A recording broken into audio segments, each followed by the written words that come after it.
मैं 8 महीने की गर्भवती थी। फिर भी उस दिन मेरे बदन में ऐसी फुर्ती आ गई कि उस डायन से बचने के लिए मैंने दौड़ लगा दी। परियों की तरह खूबसूरत दिखने वाली वो डायन आज अपने खतरनाक रूप में मेरे सामने खड़ी थी। मुझे देखकर वो रहस्यमय तरीके से मुस्कुराने लगी। उसके गंदे लंबे नाखून, कटा पिटा चेहरा और बदसूरत लाल आंखें देखकर मेरा दिल धक से रह गया था। वो इतनी डरावनी लग रही थी कि मैंने डर से अपनी आंखें मीच ली थी। मुझे समझ में आ गया था कि अब वो डायन मुझे नहीं छोड़ेगी। किंतु ना जाने क्या चमत्कार हुआ। अचानक बाबूजी वहां आ गए और उन्होंने अपनी मुट्ठी में कुछ राख जैसा पदार्थ भरकर डायन की तरफ फेंक दिया। उस अभिमंत्रित राख के शरीर पर पड़ते ही वो भयानक आवाज में चीखती हुई वहां से भाग गई। इससे पहले कि कोई कुछ समझ पाता, बाबूजी वहीं जमीन पर गिर पड़े और उसी क्षण उनकी मौत हो गई। शायद मुझे बचाने में उन्होंने अपनी सारी सिद्धियां समर्पित कर दी थी। बाबूजी की जेब से एक चिट्ठी मिली जिसमें उन्होंने हमारे सारे सवालों के जवाब लिखे हुए थे। मैं जानता हूँ इतने बरसों से तुम सबके ऊपर क्या गुजरी है, लेकिन मैं मजबूर था। उस डायन की चोटी काट कर मैंने धन दौलत तो पा ली, लेकिन ये भूल गया कि मैंने कितनी बड़ी मुसीबत को खुद अपने घर दावत दी है। रुपयों के लालच ने मुझे अंधा बना दिया था। मुझे अपने तंत्र पर इतना यकीन था कि मुझे लगने लगा था उसके बल पर मैं सारी दुनिया जीत सकता हूँ। कुछ दिन तो सब सही चलता रहा, किंतु एक दिन मैंने पाया कि एक साया मेरा पीछा कर रहा है। मैंने गुरुजी के सिखाए मंत्र जपने शुरू किए तो कुछ देर बाद वो साया गायब हो गया। फिर अगले दिन मुझे पेड़ के पीछे छिपी एक महिला दिखाई पड़ी। वो मेरे सामने नहीं आती थी, लेकिन लगातार मेरा पीछा कर रही थी। मेरे साथ भी कुछ ना कुछ अनिष्ट होता रहता था। मेरे मन में अब थोड़ा डर बैठ रहा था। इसके बाद मैं कई सिद्ध तांत्रिक ओझा से मिला, जिन्होंने मुझे बताया कि डायन बिना वजह जल्दी किसी पर हमला नहीं करती। हजारों साल तक वो हमारे आसपास ही रहती है, लेकिन शायद हम ही उन्हें पहचान नहीं पाते। लेकिन उनकी चोटी में उनकी सारी सिद्धियां और शक्तियां समाई होती है। डायन की चोटी काटना मतलब उसे अपमानित करके उसे ललकारना। अब वो अपनी चोटी भी लेगी और चोटी काटने वाले की जान भी। पूर्णिमा की रात जब चांद अपने शबाब पर होता है, डायन की शक्तियां भी अपने शीर्ष पर होती हैं। शायद उसी दिन वो मुझ पर हमला करने वाली थी। पूनम की रात आने में कुछ ही दिन बचे थे। मेरे पास गुरु की सिखाई सिद्धियां थी, इसलिए अभी तक वो मेरे पास नहीं आ पा रही थी। अब तो दिन रात सोते जागते मुझे किसी के फुसफुसाने, बड़बड़ाने और रोने की आवाजें आने लगी थी। मेरा जीना मुहाल हो रहा था। वो आवाज सुन सुन कर लगता था मेरा मानसिक संतुलन बिगड़ रहा है। कभी कभी तो मैं अपना सिर दीवारों से पटकने लगता, किंतु वो गुनगुन की आवाज बंद ही नहीं हो रही थी। मुझे अपना अंत निकट दिखाई दे रहा था। इसलिए अपने परिवार को डायन की नजर से बचाने के लिए मैं दूर जंगल में गुरुजी का सुझाया अंतिम उपाय करने चला गया था। मैं जानता था पूर्णमासी की रात मुझ पर बहुत भारी है। शायद ही मैं जीवित बच पाऊं। इसीलिए तुम सबसे दूर मैंने अपनी मौत का स्थान खुद चुना। उस रात वो डायन मेरे सामने आई। मैंने मंत्र जप कर कुमकुम से अपने चारों ओर घेरा बना दिया। गुरुजी की बताई विद्या काम आ गई और वो सुरक्षा घेरा तोड़कर मुझ तक नहीं पहुंच सकी। इस घटना के बाद कुछ वर्ष बहुत शांति से बीत गए। मुझे लगा शायद मैंने उस डायन को पराजित कर दिया है, किंतु इस बार भी मैंने उस डायन की शक्तियों को कम आंकने की भूल की थी। इस बार वो अभी की पत्नी बनकर हमारे घर में घुस गई। उसे किसी भी तरह बस अपनी चोटी चाहिए थी। जैसे ही मुझे अपने परिवार पर खतरे का अंदेशा हुआ, मैं तुरंत जंगल से निकल पड़ा। मैं जानता था परिवार पर कोई संकट अवश्य है। बाबूजी की चिट्ठी पढ़कर माँ का रो रो कर बुरा हाल हो गया था। मैं दौड़कर अभी के कमरे में पहुंची, लेकिन उसकी सांसें भी रुक चुकी थी। एक पल में हमारा सब कुछ छिन गया। उस दिन हमारे घर से एक नहीं दो अर्थी उठी। उस मनहूस दिन को याद करके आज भी मेरा कलेजा मुंह को आ जाता है। इतना कहने के बाद सीमा फूट फूट कर रोने लगी। मेरा सब कुछ ले गई वो, सब कुछ। लेकिन माँ, दादी कहाँ है और कहाँ है हमारा गांव?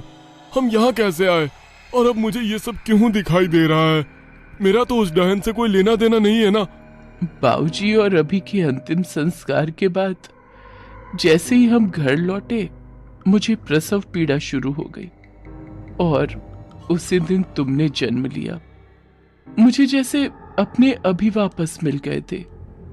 माँ भी अब किसी भी कीमत पर तुम्हें खोना नहीं चाहती थी, इसलिए अगले ही दिन उन्होंने मुझे वहां से शहर भेज दिया। माँ ने मुझे कसम दी थी कि मैं तुम्हें तुम्हारा अतीत कभी ना बताऊं और चाहे जो हो जाए कभी उस गांव में लौट कर ना हो। हम दोनों यहाँ शहर में आकर बस गए। माँ घर में अकेली रह गई। कुछ दिनों के बाद माँ का शव घर में उल्टा लटका हुआ मिला। उनके शरीर पर जख्मों के इतने निशान थे कि देखने वाले भी कांप उठे थे। तो फिर अब ये सब जो मुझे दिखाई दे रहा है, इसका मतलब है उसने मुझे ढूंढ लिया है। वो मुझे नहीं छोड़ेगी। पता नहीं बेटा, अब इन सारे सवालों के जवाब तो तुम्हें खुद ही ढूंढने होंगे। लेकिन अगर उसने अभी तक तुम्हें नुकसान नहीं पहुंचाया है तो मेरी सलाह मानो, तुम दूर ही रहो इन सब से। माँ, जिस कारण इतनी सारी जानें चली गई, उस कहानी को मैं यूं अधूरा नहीं छोड़ सकता। अब इस कहानी को पूरा करने का समय आ गया है। मैं नहीं चाहता हमारी आने वाली हर पुश्त मौत के खौफ में जिए। लेकिन तू करेगा क्या? मुझे नहीं पता माँ, लेकिन कुछ ना कुछ तो जरूर करूंगा। रोहित इंटरनेट पर जितनी हो सकता है जानकारी जमा करता है और कुछ लोगों के कांटेक्ट नंबर भी निकाल लेता है। एक एक करके वो कई लोगों से मिलता है। अंत में उसे एक शमशान में साधना करने वाले अघोरी बाबा मिलते हैं। रोहित उन्हें अपनी पूरी कहानी सुनाता है और अपनी समस्या का स्थायी समाधान पूछता है। बाबा, मेरे परिवार ने इस डायन की चोटी की बहुत बड़ी कीमत चुकाई है। जिस रुपए पैसों के लिए दादाजी ने ये काम किया था, आज उस संपत्ति को देखने वाला कोई नहीं है। हमारे परिवार के नाम से गांव भर के लोग ऐसे कांपते हैं कि हमारी पुश्तैनी, हवेली, खेत, जमीन सब यूं ही खंडहर हुए पड़े हैं। उस जमीन पर कोई पांव रखने से भी घबराता है। देखो बेटा, मैंने ध्यान लगाकर पता किया है, वो डायन आज भी तुम्हारी हवेली के आसपास मंडरा रही है। तो क्या वो मुझे मारकर बदला लेना चाहती है? नहीं बेटा, उसे बस अपनी चोटी चाहिए। तुम्हारे पिता और दादी से भी उसे बस अपनी चोटी ही चाहिए थी। अगर उसे चोटी मिल जाए तो शायद वो लौट जाएगी। लेकिन बाबा, कोई नहीं जानता कि वो चोटी कहाँ है, और मेरा तो उस समय तक जन्म भी नहीं हुआ था।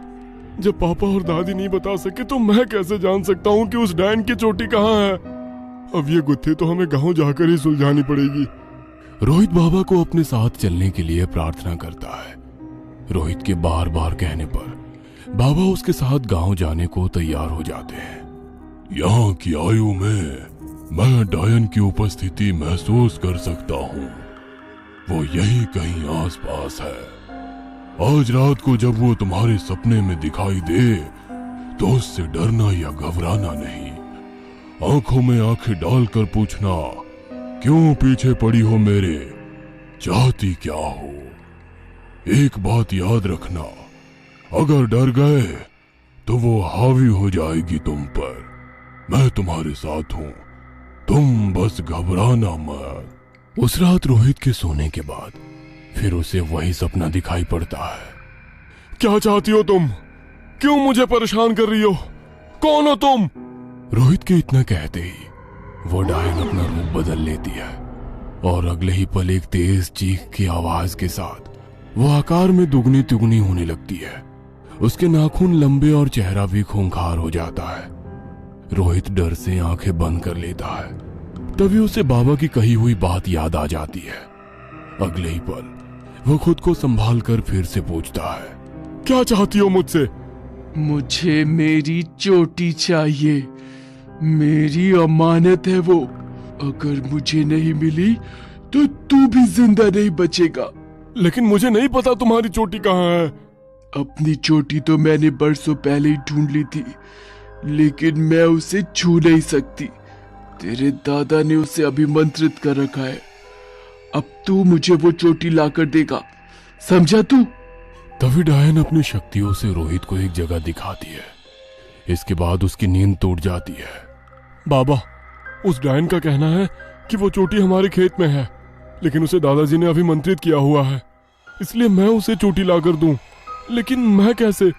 रोहित की बात सुनकर बाबा कुछ देर के लिए तपस्या में लीन हो जाते हैं और भूतकाल में हुई घटनाओं को देखकर कुछ देर बाद आंखें खोलते हैं। बेटा, मैंने अपनी शक्तियों से देखा कि तुम्हारे दादाजी ने अपने खून से उस चोटी को बांध रखा है, इसलिए उनके अतिरिक्त अगर किसी ने भी उस बक्से को छुआ तो वहां केवल राख ही मिलेगी, चोटी नहीं।